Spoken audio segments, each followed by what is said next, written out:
Pinging myself in general.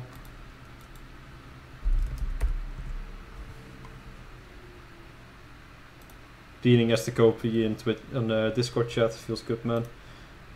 This time I will start the reflow bet, which I have prepared. On the screen, we will be going into draft on Tomb of the Spider Queen. Map choice of John Cenas. I just checked the map picks. There won't be any Infernal Shrines games today. Every game so far I've casted on John Cenas.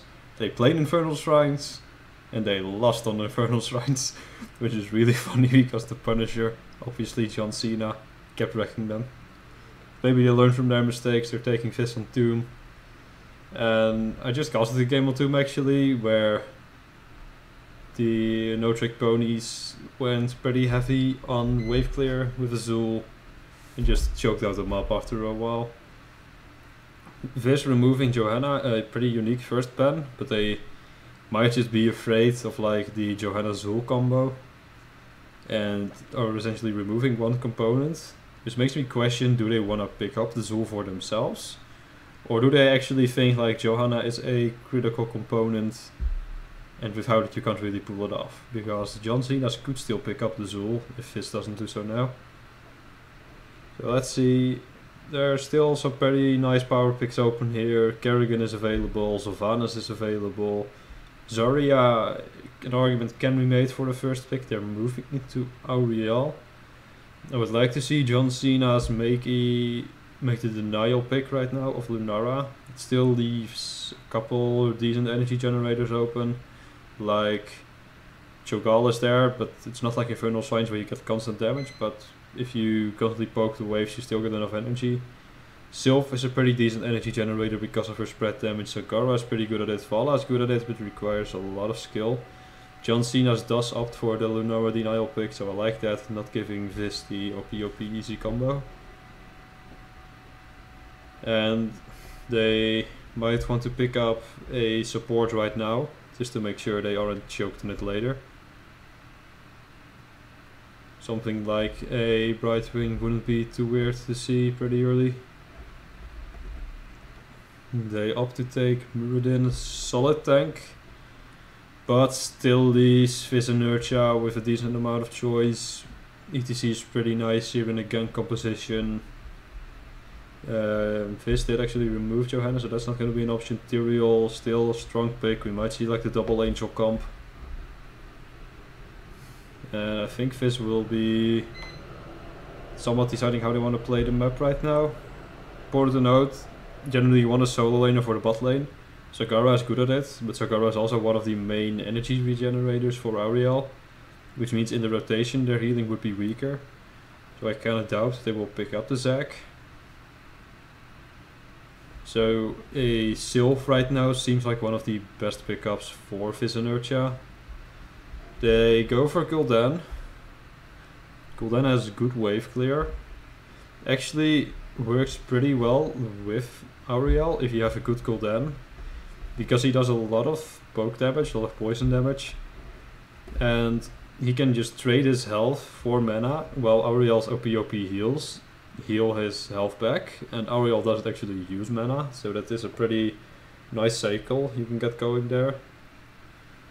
And their comp is really flexible at this point. The artist pick might just be a comfort pick for them, or they really like Artist's ability to lock down, and they're anticipating John Cena's to move into a bit of a aggressive melee assassin. John Cena's right now might look to remove a solo laner, like a Thrall would work decently, and they could pick up a Zagara. Would leave them without a bit of burst, but they could do something like Zac and Alarak to make sure they still have enough burst in their composition. And it's actually pretty likely to see something like a Brightwing ban coming out from Fizz Inertia now. Falstad being banned by John Cena's bit surprised to see that ban, honestly. Yeah, Fizz Inertia instantly bans the Brightwing. Considering Falstad, Like, imagine if Fizz is forced into the solo lane Gul'dan, which Gul'dan does quite well. That means they still need an energy regenerator for Ariel in the rotation. And Falstad, while being decent as a ranged assassin, doesn't actually do extremely well in the like super high numbers until he gets at least like his quest stacked or season marksman stacks. And apparently John Cenas is anticipating the double tank comp from Fizz. We usually don't see Arthas solo tank, so I'm not surprised they pick up Tychus. It's a solid ranged assassin in general. Also, actually, if they don't opt for a second tank or a really hard engage like a Alarak, then Tychus gets a massive value, because if he's uncontested, you don't hard engage on him, and you have one tank, he just chunks that one tank down, and suddenly you're like, oh well, my front line is gone. What are we gonna do? And the Karazin pick is probably just because they didn't really have much choice. We do see the Tyrael being picked up for this Inertia. Or not picked up yet, actually being hovered, I like that. Helps you deal with the poison damage a bit as well. Shields aren't extremely significant, but they still matter. And they have to consider, do we want a... Yeah, there's the Sylvanas pickup. I think personally they should have picked up the Sylvanas a bit earlier. Nice to notice, by the way, that they have Arthas and Sylph, which might mean we see like a Arthas just disabling one of the forts and pushing that down, and Sylph threatening one of the others solo. Or we see Bruiser Arthas building for a lot of damage, basically like a melee assassin, and he picks up Army of the Dead and just like wails on them. And John Cena's round out their comp with a KT. Gives them a good bit of wave clear.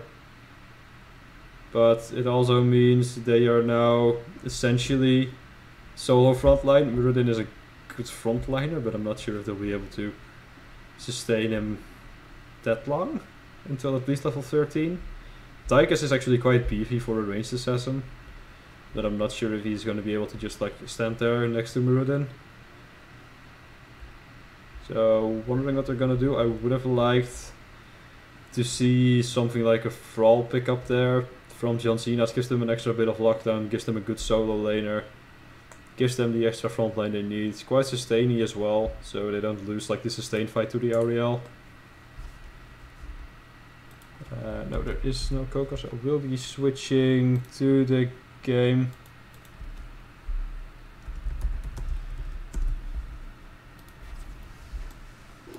Let me actually adjust this. No trick ponies.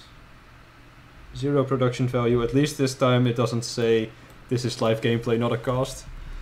Fizz Inertia is playing against John Cena.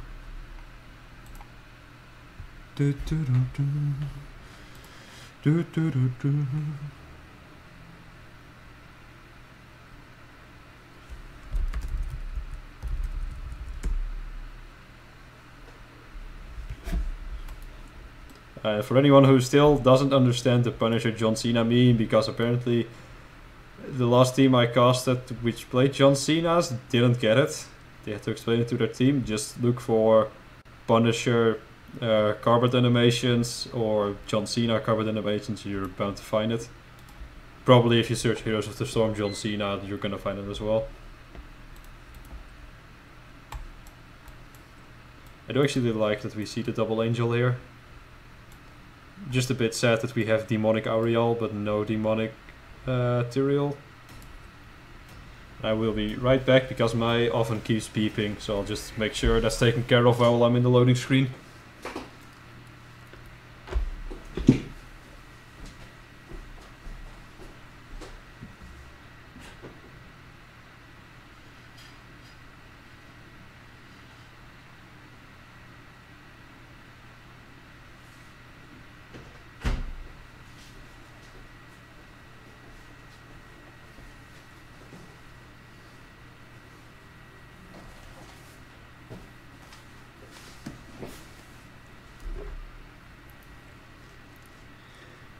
Okay, on the left hand side, is my overlay correct? It is still correct. It's Vis Inertia. With Eros AL on the Artis, Estecopi on the Tyrael, Blue Cialia, yeah that's right, on the Sylvanas, Sardonic playing the Ariel, and Peter playing the Gul'dan on a pretty pleb mount, I must say. And on the right hand side we have Goat Vomit for John Cenas on the KT, Fives on the Lunara, Disco Dutchshock on the Tychus, Grimhelm playing the Karazim, and Fist Pump on the Muradin. Level 1 talents. Ready standard. Press the advantage, seeing quite a bit more play since they removed the resistance. Or they reduced the duration, not entirely sure anymore, from his other level 1 talent. You actually see Muradin are just like checking the bush at the same time. Artis still has to choose his level 1 talent. As long as KT survives and actually manages to stack up his convection quest, he's gonna do a lot of damage to them. There's already a stack being gotten, and we see Artis pick up his level 1 talent. Artis actually dropping very low in that exchange. Disco moving in. Does manage to confirm the kill. Muradin a bit low as well, but he's just gonna heal it straight back up. He did pick third wind on level 1, which makes his passive so strong. You see the teams starting the rotation. Muradin opts to check if he can get a gank on the Gul'dan. Doesn't manage to find the opportunity, so moves back up. And both teams a bit split off right now.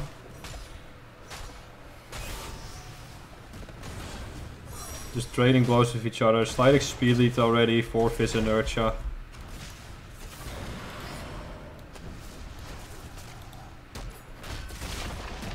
In terms of wave clear, John Cena should win wave clear. That said, they do have Sylvanas on the side of Vis Inertia. So if they snag a wave, they can actually get some pressure on the buildings if they want. Fist Pump dropping a bit low there, won't really matter. Doesn't seem like either team really has the rotation nailed down. Luciale are taking a lot of damage there from the Lunara, but Ariel doesn't actually use mana, so she's gonna heal it back up during the rotation. See a ganker coming on Peter, Stormbolt misses, and Fist Pump is just backing off. Actually gets hit there. Meaning Echo if Corruption is building up some stacks, not a lot though. And Vis Inertia is like Lunara gets ganked, beautiful route actually by the Artis. Tyrael jumping and seeing the opportunity, just of his team instantly follows. And now they're just gonna put some pressure on this guy to Sylph, but Artis actually so low, may have overstayed his welcome. Stormbolt hit, doesn't quite get the follow up from the KT that they needed. And Sylph dropping low with Ariel healing is OP. That's pretty nice. Meanwhile, Grimhelm sneaking in third in. And we actually see a decent, like almost half a level lead is being hit for Vis Inertia. For level 4 talents, KT actually still has to pick it. I'm expecting the increased range on E. He may go for the mana refund. Eros AL actually dropping very low here on the Artis. Nice disengage by Sardonic, and he will make it out alive again. John Cena's not yet really confirming any of the kills. Yeah, we do actually see the increased range, the mana refund talent. It's actually the same one, not really quite sure why I mixed those up. That's 52 gems in the bank of Vis Inertia, but none turned in yet. Arosial dropping very low again. And is probably just, yeah, he drops down. So it's now a 1-1 for John Cena's, showing they can kill people too. And they do it pretty well. Aros, usually the person on his team who's the most overextended. He might have to do a bit more passive play. Unless the Tyrael just dives in with him. Gravity Lab's not quite connecting there on us to copy. Won't really matter though, he's just gonna float away with his beautiful angel wings. Tychus has to back because Peter actually pushed him out there in the bot lane. Level 7 getting pretty close now for both teams.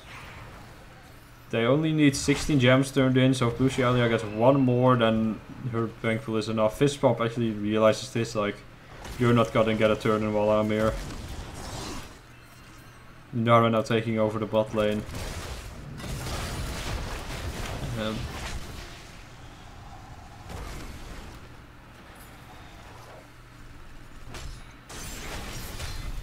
Level 7 has been hit for both teams now. And Muradin gets his Iron Force momentum, really improves his chase if he can just like Thunderclap, stun, leap, and meanwhile auto attacks just reset his cooldown so we can do it over and over again. We don't see Burn Flash, we see Sunfire Enchantment improving your auto attack after using trade. I was expecting Burn Flash because it is double tank and it's both.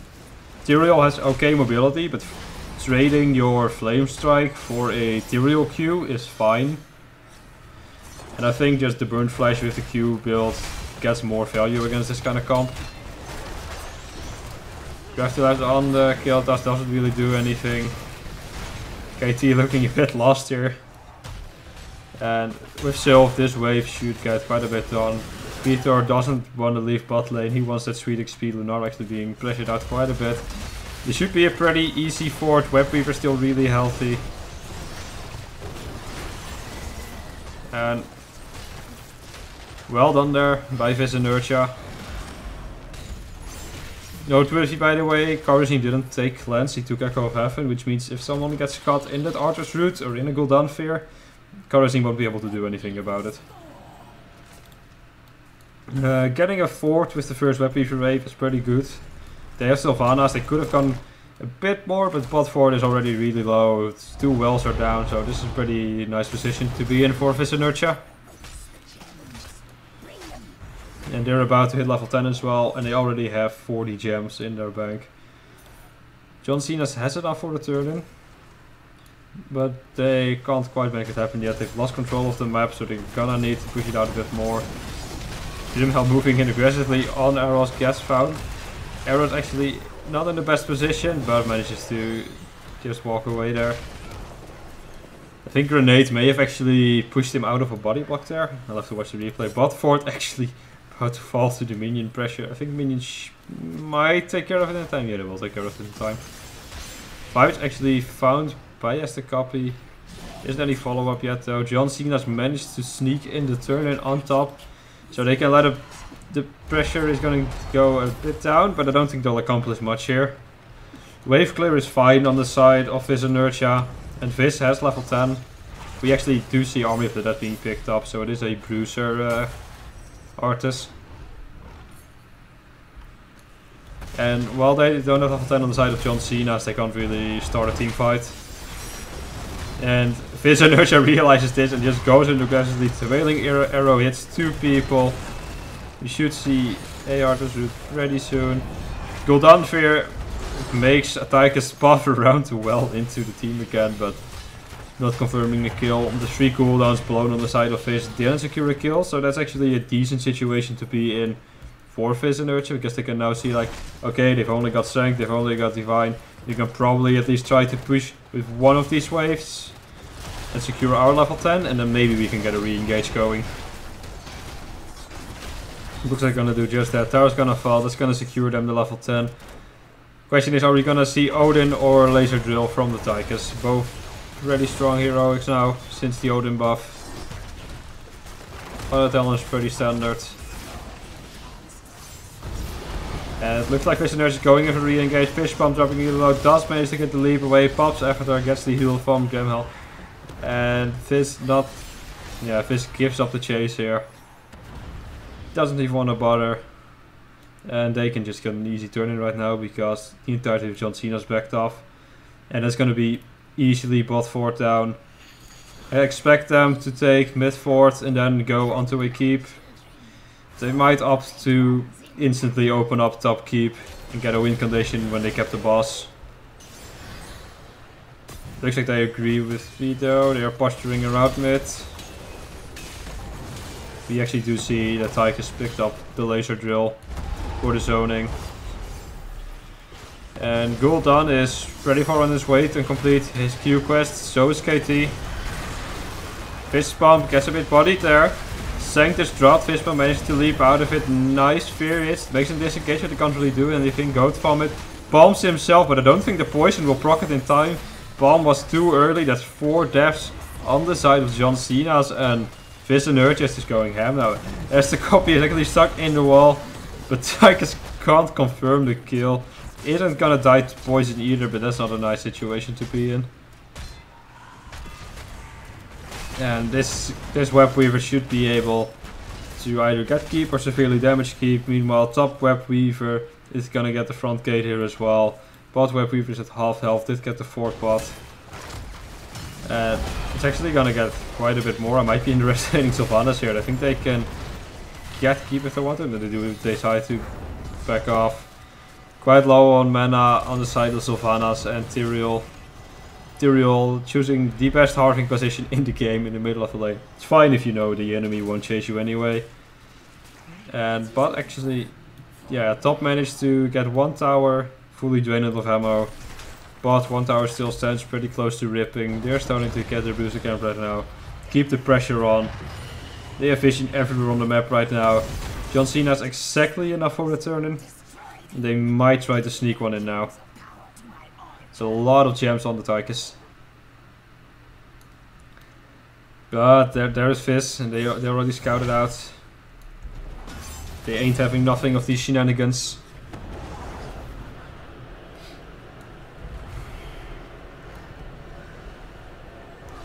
And this is actually Fizz and Inertiae getting the turn in here. And John Cena's like, oh wow, they can see us everywhere, we'll just get this booster camp done. They can't really fight anyway, they're a talent tier down. As the copy is deciding to push out this wave, but he's a bit overextended. There actually burns his escape on the 4th. Is he gonna go back in? No. John Cena doesn't want to try and confirm that kill. Meanwhile, easy camp captured on bot by Fizz Inertiae. They're easily gonna clear this bruiser camp. Keep on mid is actually so low. If they could get that down, it would be very nice for Fizz Inertiae to get the catapult pressure going. Cool done, eagerly awaiting the moment when his corruption becomes OP. Might be able to get his quest text here actually. As the copy shows, maybe a bit early, gets a nice root down on the Lunara. Lunara doesn't actually fall, palm proc there, doesn't hit. And I don't think they'll be able to confirm a kill on anyone, they're moving in very aggressively. Sanct is still up, they're just taking the front gate and they'll probably back off now. Nice cleanse there on the Sylvanas.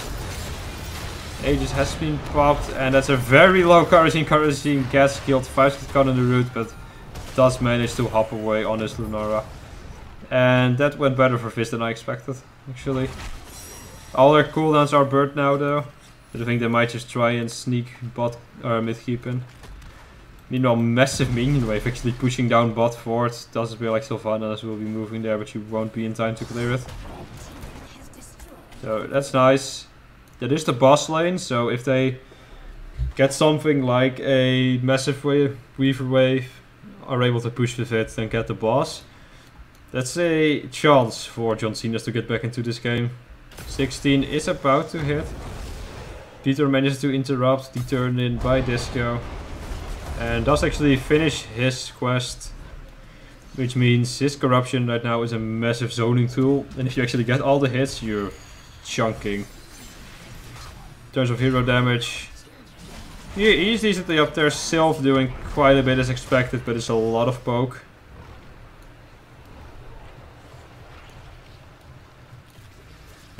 And that's another Web Weaver wave for Fizz Inertiae. They're just pressing out the waves. I like that they're going for top. It's the boss lane. Mid is probably gonna fall anyway, unless they defend this pretty well. They actually are looking for the flank on John Cena to get a nice route to follow up from the Gul'dan. Doesn't quite laser was popped. Again, very early palm, doesn't actually get procced. Fist Bump gets out there with 200 health. Not quite confirming the kill yet. Tyke is actually pressuring the tanks quite hard.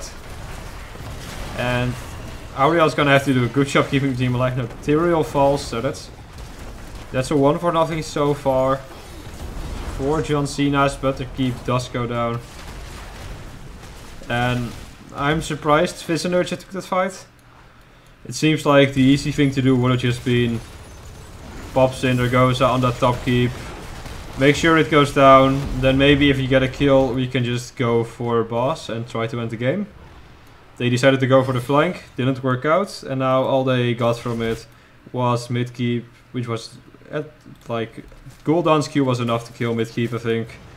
Top keep took some damage, nothing significant. Front gate went down on bot. There's only one tower left there though, so not the biggest of deals in terms of structural loss. So I'm not sure if that was well played by John Cenas or just severely misplayed by Fizz and Inertiae. I mean, if you get a gank and you like team wipe them, sure, looks cool. But with Tychus and Phoenix, they have a lot of tools to zone away the gank if they're underneath their keep. Fizz will actually get body blocked by the Holy Ground, but it's pretty difficult to kill a Muradin, it seems. As the copy dropping quite low again, Arrows AL going in on his own, getting chunked by the Tychus actually. Massive root hit, massive fear. This is a great situation now. Bomb actually procs this time on Lunara, but Muradin falls. Kiltas falls, Karazim falls. And that should be a dead horsey as well. Oh, she might actually get away. Sylph going in for the chase. Laser like, nah, this is my bush. Lunara, yeah, manages to escape. Nicely done there. But yeah, they should be able to easily get a keep now. Like with Sylvanas, that's not a problem. Tychus isn't even gonna bother defending. Oh, Tychus is actually like, oh, you know what? I have 61 gems. They're all there anyway. I'll just get a turn in now. They're not at 16 yet, but they might be able to pressure out a bit. The Whip Weavers are gonna spawn extremely close to John Cena's though, so I don't think Fizz and Inertiae is too worried here. There's a lot of gems gone for John Cena's, well, it's a pretty easy defense for Fizz. They're gonna move top first because that's the closest wave to their fourth. Then they kill this one, move mid, kill that one, move bot, kill that one, and not much is gonna happen there. 16 has been picked up now for John Cena's, means Karazim's heals are quite a bit stronger. We see the heavy impact actually for the Muradin, so he's gonna go for the extra stun. They feel like they need to confirm the kills probably, and aren't too worried about Muradin surviving, so they didn't pick up Imposing or Stone Form. KT has double Qs now, but KT ripped, so his quest is gone again. And that's a lot of damage going down on Aeros, but a nice Aegis saves him. Beautiful Wailing Arrow, actually not on a follow-up there. Triple root being hit by the artist. He's not quite down yet. Laser is focusing him though. Palm does connect on the Lunara, and Muradin is in quite a bit of trouble. Should go down here. There's all the ults are down in the game. Yeah, Lunara's one is coming back up though. 12-second cooldown. Should be fine. It's a 1-for-0 on the side of this. Could have been more, but the artist was slightly out of position. Hit a nice root, but took a lot of damage because of the Tychus. And bot Web Weaver Wave managed to get the gate on the fort. Won't even be able to confirm the wall though. And maybe Fizz and Inertiae is tired of this now. And they're like, yeah, we're going into the throw pit, boys. And John Cena's actually there's a lot of pressure to deal with. There's catapults at 2 lanes now. They can leave bot for a while. They do scout out that Viz is in the throw pit. And there's only Divine Aegis right now. But they aren't even gonna take the fight. And that should be an easy keep. And it might even be game. Fizz and Inertiae can hit 20 before the Web Weaver Wave works so hard even hits the keep. Actually, it might take a little while longer. That keep is gonna go down so easily. Fist Bomb actually a bit overextended. Disco gets found by the root, nothing quite on him yet. Auriel dropping very low is actually might die here. Nice Divine Aegis by the Auriel. Artist does go down in the end. Nice silence, preventing Muradin from getting away. Muradin falls. Laser right now, focusing the boss. Grimhelm does manage to escape. There's a lot of poison damage going down. There's a Sank drop trying to secure the core. Disco very low, should go down there, but that's Sylph is also gonna die, I think. Auriel is gonna die. As the copy is doing his best to right click to win. And that is game for Vis Inertiae. Taking a 1-0 lead in the series. GG.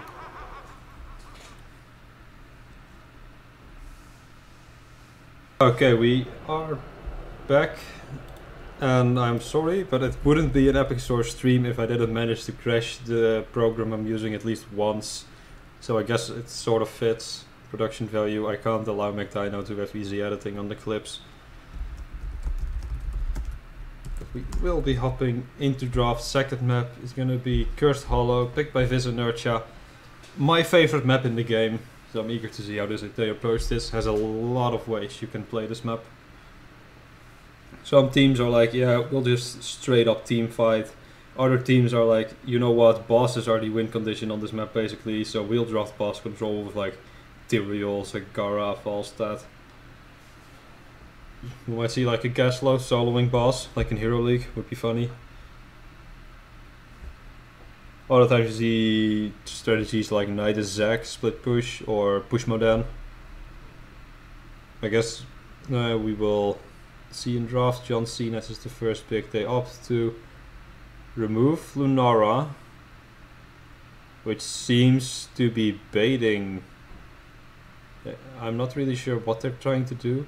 I guess what they think is we'll get Melv and we'll remove Aurea Lunara, which can work, but if they are now banning Melv on the side of Vis, then John Cena's could pick up Auriel, but then getting energy gets a lot harder because Lunara is basically like the lowest skill hero you need to get a good Auriel comp, and other heroes tend to take just more skill in general.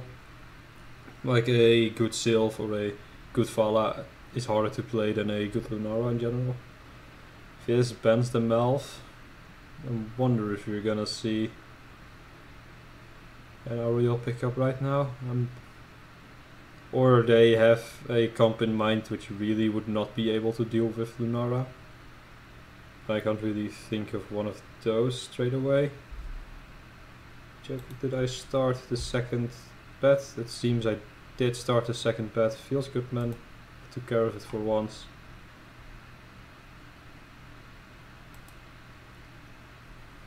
Already dipping into their time pool, so I'm wondering if they just didn't expect the Melv ban, or they didn't really prepare draft. They were like, yeah, we don't like Lunara, let's just ban her. Offering Li Ming, this is straight up Hero League 101. If Li Ming is available, you pick Li Ming.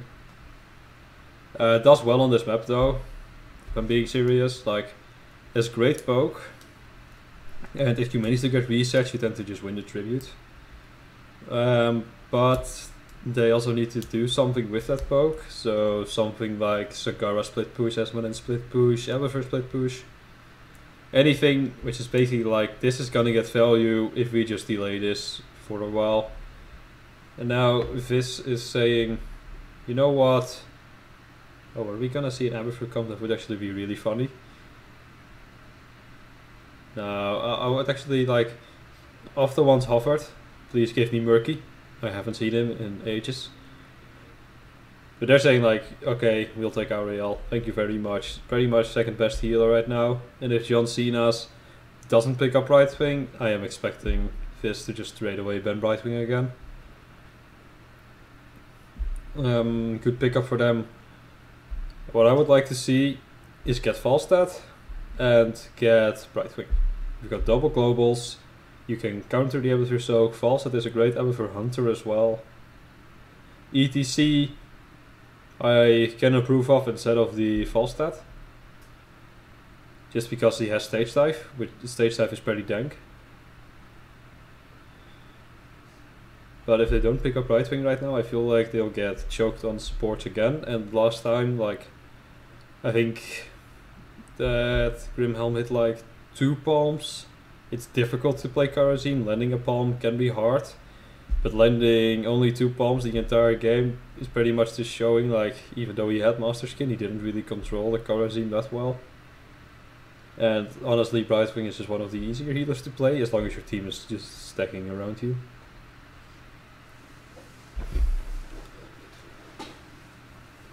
dipping into their time pool right now. And this actually, if they don't pick up Brightwing or Falstad, they do pick up Greymane. I'm not sure what their plan is there. Really finicky hero to control. They might try to be like, okay, we'll just try and win early game team fights through shit tons of damage while you still don't have ultimate evolution, and try to snowball that way. And this is like instantly, yeah, you don't get Brightwing, it's a good healer, it counters the soak. And John Cena's right now are in a bit of a rough position because they still don't have an effective way of dealing with Abathur. They take out Illidan, makes sense because Illidan Abathur on this map is really strong. Now this, they can do quite a few things. Abathur comps are pretty flexible. Something like a Falstad denial pick could work, but John Cena's, well, we have seen triple backline, are probably not gonna play it, and melee Greymane is basically a thing of the past.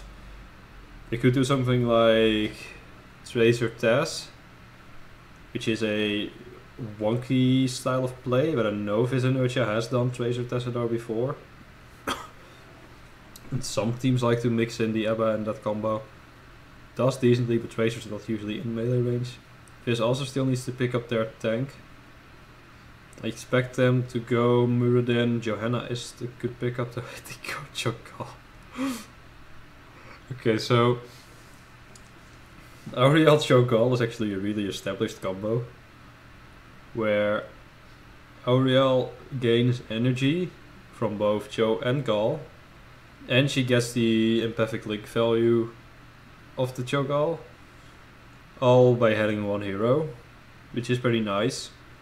And we usually see this comp being played on Infernal Shrines because Cho'Gall just throws AoE like all around the screen, and like that gives Auriel hope to just spam heal. And John Cena's right now pick Kharazim Leoric, and Kharazim and Leoric are both counters in the sense that Kharazim can go 7-sided and Leoric just has Drain Hope. Drain Hope is a bit of a pain. 7-sided shouldn't be, because Cho'Gall just saves Molten Block or Auriel saves her Crystal Aegis, and that means the moment you see 7-sided strike come out, you just Aegis Cho'Gall, you block Cho'Gall, and that's how you just prevent all that damage. And I'm a bit surprised we don't see a second frontliner for the Cho'Gall. Instead we see Gul'dan. And the laning setup right now may be a bit awkward for Inertiae, because having a roaming squad is quite difficult on this map because it's so big. And you can't split Cho and Gall, which means you have Gul'dan solo laning one lane. Then you've got Cho'Gall. Ebba is somewhere behind his gate, he's not really going to be in the lane body soaking early on. So they might leave Auriel solo. Or they try to do rotations, but their wave clear is not good enough for that, I feel. And we will be moving into the game. Inertiae versus John Cena's. Inertiae has the 1-0 lead. And the winner of this game advances in the loser bracket. The other drops out. Let me get the bracket up. The winner of this game will be, or this series I should say, will be facing Tip Top in round 4 tomorrow.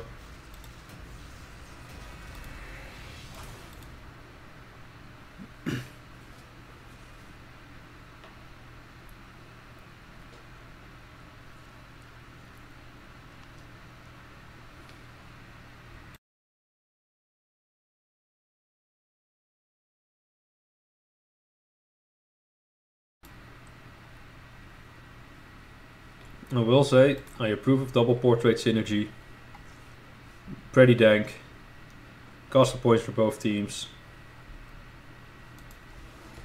Okay, let's see if I still know all the hotkeys. There we go. Prepare yourself for battle. Yeah, and on the left hand side we have Verge, Inertiae up 1-0 right now. We have Eros AL playing the Abathur, Sardonic on the Auriel, Estecopi and I forget the name of Blue Cilia on the Cho'Gall. And Peter again on his trusty Gul'dan. On the right hand side we have John Cenas with Grimhelm playing. Oh yeah, Grimhelm is playing his Kharazim again.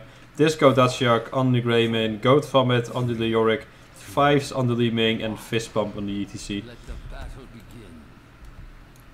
Level 1 talents, we see Leoric moving into the W build.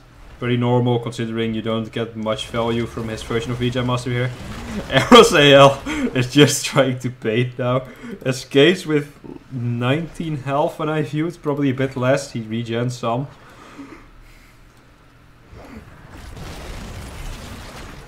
And he's just gonna soak bot lane.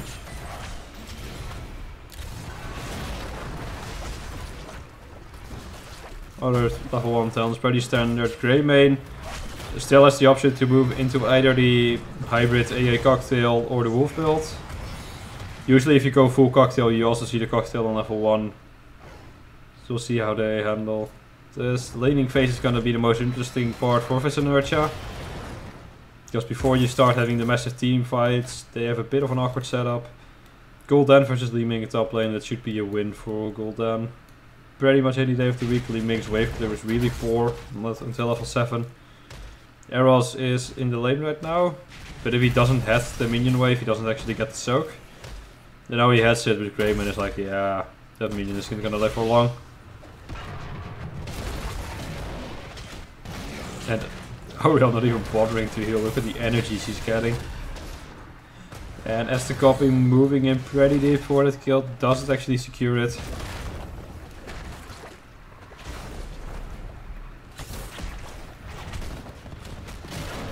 Nothing really interesting happening yet. Surprisingly enough, I think Eros is like, just push into my gate, get the minions close enough to me that I can body soak them safely, and we're all good, boys.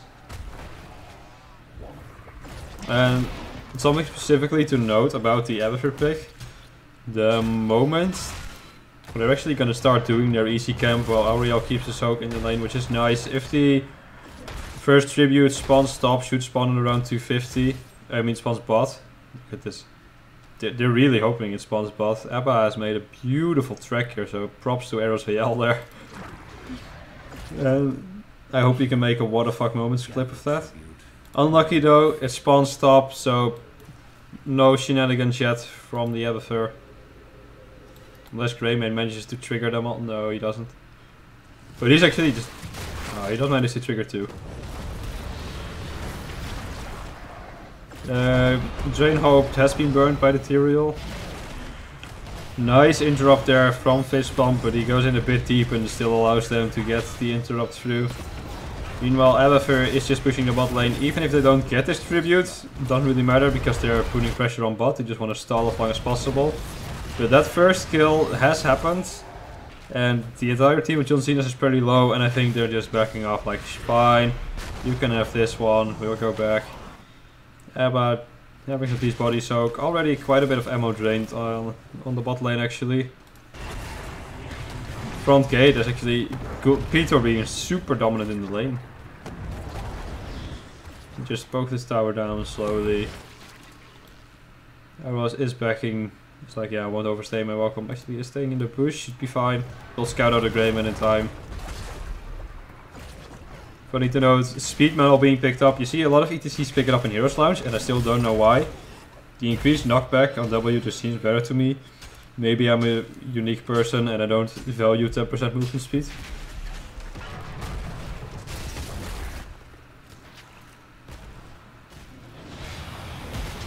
Cho'Gall getting into the bot lane, but it is Cho'Gall. He's not gonna die soon. And I'm a bit disappointed that Eros hasn't actually maintained his perfect S shape. Well, perfect S shape is S shape here. Like, feels Batman. Greymane is actually gonna get the easy camp here, so that's gonna be pushing against the Abathur in the bot lane while top tribute is being channeled. But if the John Cenas are super late, they're just letting this one go, which means bot camp isn't gonna get anything done. Because this Inertiae already has the tribute, they can just clear this really easily now. Disco is super low. He's gonna step into that mine. He's not gonna step into the mine. He's debating if he wants to step into the mine. He does step into the mine. And Li Ming again getting a bit pressured out there. Entire front gate is down on top. You can see decent progress being made for Record Corruption. Level 7 hit. It seems that Greyman is going full AA build now. And we should see... I guess the increased slow? No, he values to increase the 20% life more. Leoric. Greymane moving up to Peter. That should be a dead Peter if he manages... Oh, but the hat comes out and now he can train live with a hat on. Which might be a non-dead Peter right there. Auriel actually moving up, saving Peter. That's a dead Greymane. Nicely done by Erzael there, instantly coming to Peter's help. Sustaining him long enough that he had his train life back up.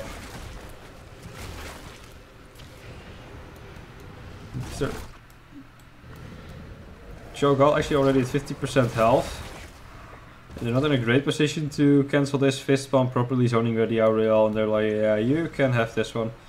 Doesn't give you curse anyway. We're about to hit 10, we'll just contest the next one. Should be easy for us. And fist bomb dropping quite low there in the bot lane. I mean mid lane.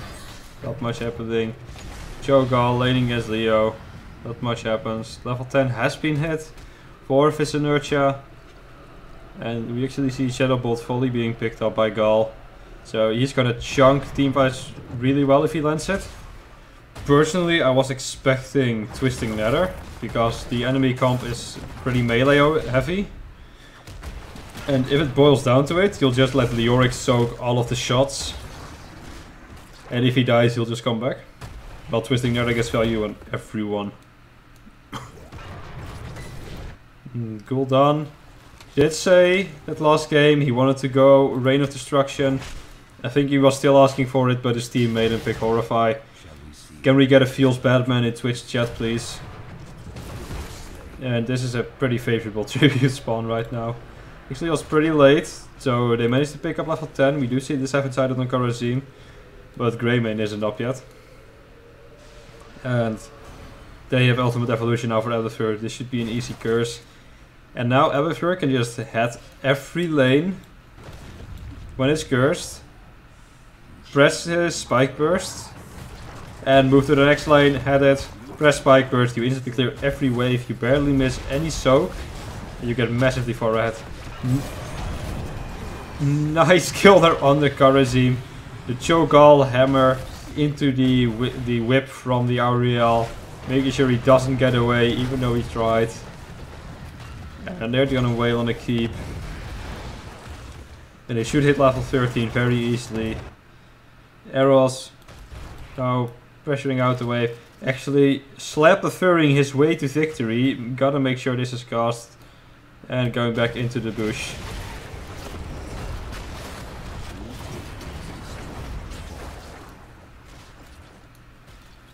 That's 1 fort down with the curse, 2 forts down. And bot fort might fall as well. Will definitely fall if Abba just sits in the lane for a bit. We've seen a tube go out on the Cho'Gall, but it got a Crystal Aegis. The ETC is like, oh, I'll just mosh here. Cho'Gall like, yeah, I'll join you, man. I'll have a nice dance. The Auric actually very low, not sure if he wants to stay there, but Cho'Gall is giving him pretty decent value from his Drain Hope, keeping him alive there actually. However, does move to the bot lane, so we should see this fort fall pretty soon. Level 13 has actually been picked up in the meanwhile. Not the person I wanted to select. And there we go, this is Molten Block, so this is another invulnerability to stop the 7-sided strike for the Cho'Gall. It should be pretty decent. Peter's like, I want that boss. Team is like, no Peter, you can't have that boss.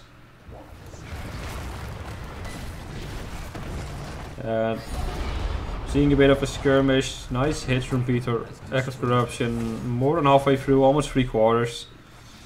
And Abathur is keeping the pressure on here.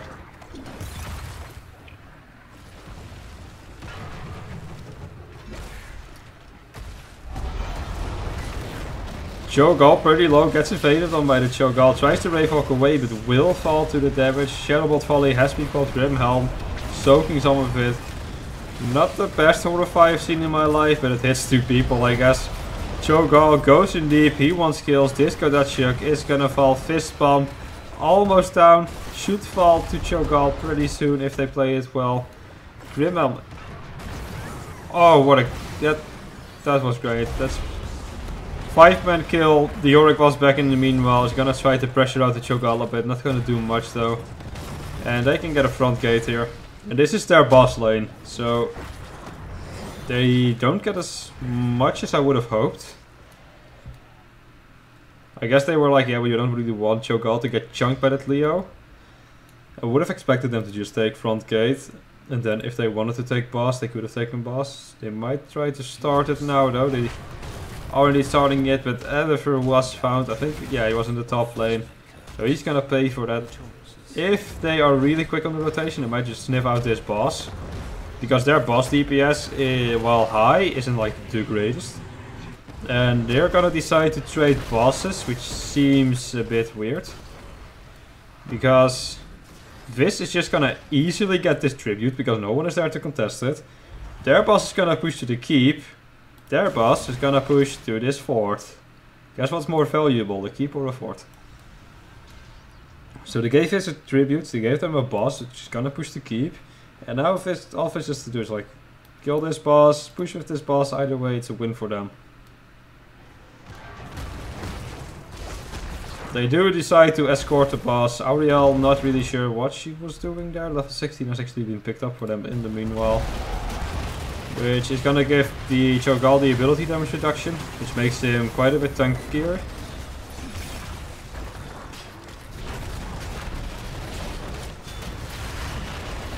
Fist Bump goes in, doesn't really do anything. Again, a No Man's March gets interrupted actually. ETC falls, Greymane quite low, Grim Elm not falling though, manages to heal himself. Goat Vomit is gonna go down. Disco Dachshund dangerously low. Gets found by Esther Copy on the Cho. And they will probably just decide to right click to win. Best strategy in the game. And the boss is still pushing there. Yeah. This should be game. Auriel also gonna... Yeah, this is a game because Eros is here. Slap a Furing away. And that's 2-0 for Inertiae. And they will move on to round 4 in the losers bracket to face Tip Top. And the winner of that match gets to face the winner of Water Dragons versus Balance.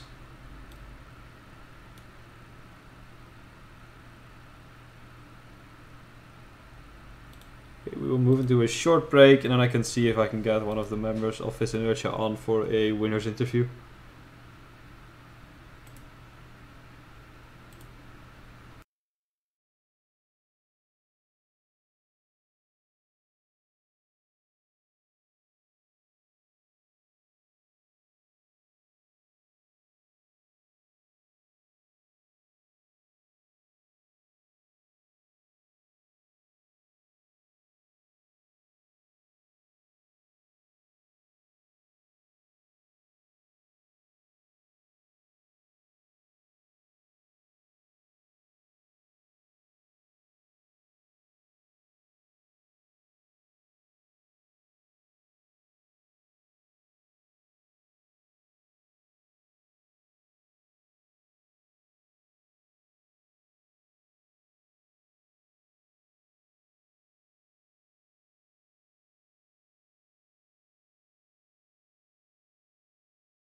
Oh, and main screen still has aperture. Mistakes are being made. There we go. Welcome back everyone. Joining me right now is Aerosail, also known as Oslov from Inertiae. First of all, congratulations on winning 2-0 against John Cenas. Thanks. And I guess the first question I've got to ask is, how did you feel not playing Infernal Shrines against them? Oh well, I wanted to ban Infernal. Outright ban Infernal. Too much Infernal anyway. I think it's been in every game I've casted actually. Yeah. At least in every game. Everything is Infernal. It's a good map though, and we see a lot of curse as well actually. Yeah, Let's see, you played Tomb. Oh, I need to remember who chose Tomb. My production is not on point right now. I don't remember either actually. Nice. Wait, let me just get the draft link open. I think those were John Cenas, and then we got cursed. Let's see. Oh, I can't even find the draft link. Doesn't really matter though. Okay, so do you actually do the draft for your team? Do you do it together? We did it together, but us as a captain gets the upper vote, and I as a troll and feeder just to try to choose something more annoying. I was actually definitely more impressed with your Epixors play than your artist play. Pretty well. Let's just take this draft piece by piece. I can't find the draft link though, but I think I remember pick order roughly. So you took the Auriel pretty early. You got the Lunara counter pick, which was expected. But then you picked Gul'dan over Sylvanas in the second round. Well, that was one of the best hope dealers for Oriel. Yeah, but Sylv is pretty much up there. I think she ended the game on top damage and is quite a bit stronger on the map specifically. Were you considering picking Sylv first, or were you just like, yeah, we want that Gul'dan? We wanted Gul'dan for wave clear and solo laning, and then we wait with Sylv for our range assassin player, the sub, and for pushes. She's cool. Yeah, went pretty well for you, pretty dominant. I don't think they got top 4th, I believe, and a gate on bot, and that was it. Yep. So you first web for wave. I always like it when the Sylv team gets it right and just at least pushes down 2 forts.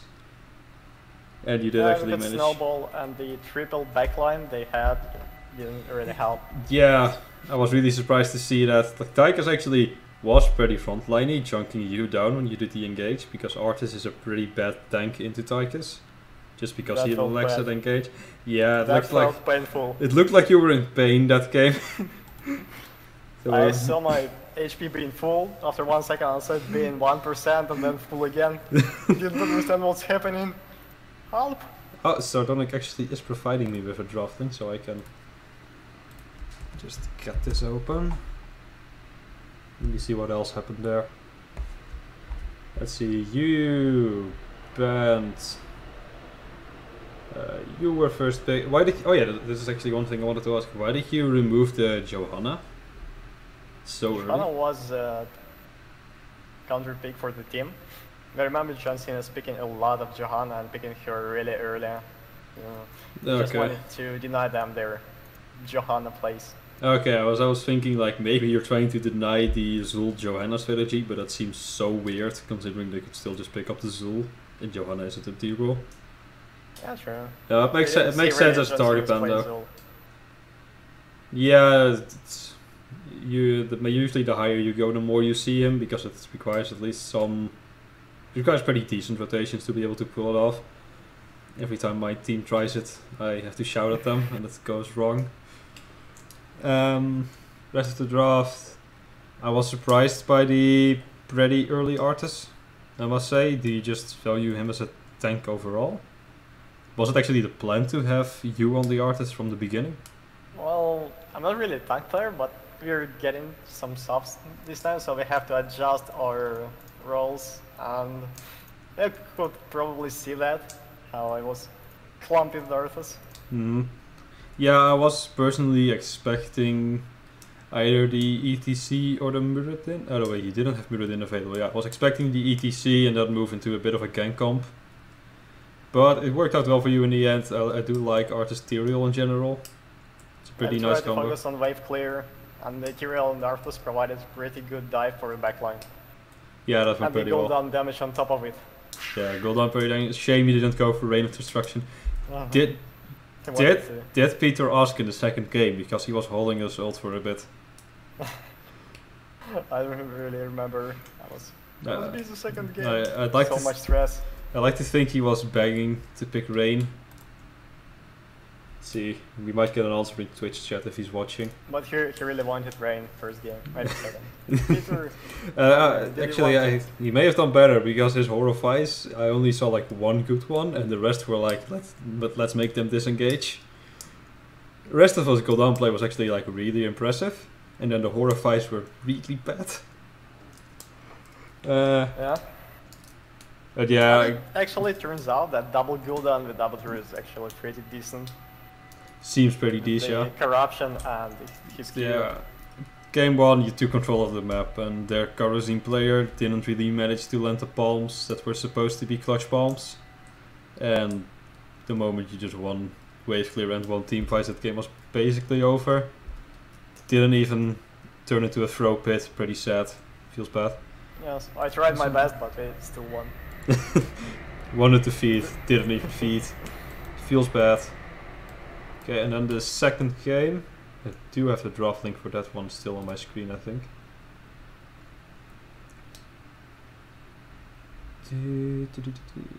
Is this the correct? Oh, other people are taking over our match launch. I guess your team. I might actually be holding you from draft. Alright, I can probably give you the draft link. No, I found it. Where? Call me. Are you sure I found it? Yeah, it appears I got the Tomb one. Wow, feels bad I can't really do anything. Tomb. Maybe it was PM'd to me. Doesn't really matter, I think. Ah, thank you, you actually got it for me. That's decent. Yeah. Backing me, fam. I need to end the Reflow bet, by the way. This is Inertiae 1. Go. Second game. So we saw the Lunara first ban, and which really confused me because it doesn't really work on any level in terms of isolating something like Auriel Lunara and getting Melf, because you just banned Melf and suddenly that doesn't work. Oh yeah, I don't really understand it either, so... I was like, any order of bans and picks you do now, nothing is gonna work for you, so that Lunara ban just straight up felt wrong. And then you moved into the Auriel early. Was that because you were planning on playing this comp already? Yes, we were planning Cho'Gall, wanted Oriel for Cho'Gall. Otherwise, we were getting like Gul'dan or Mingli, as she was taken. Yeah. Some hope dealer.